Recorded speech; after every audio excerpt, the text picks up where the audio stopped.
Juče je Pink prema Peoplemetarskim istraživanjima agencije AGB Nielsen bila najgledanija komercijalna televizija u Srbiji.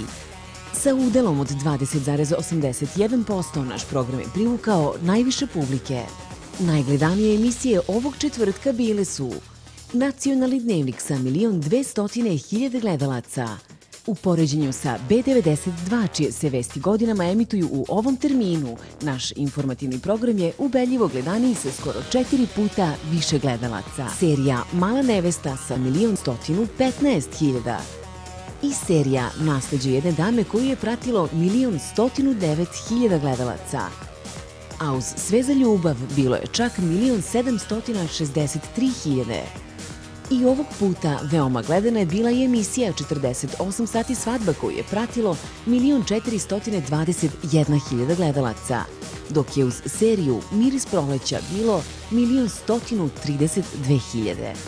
Televizija Pink, izbor gledalaca Srbije. Hvala na poverenju.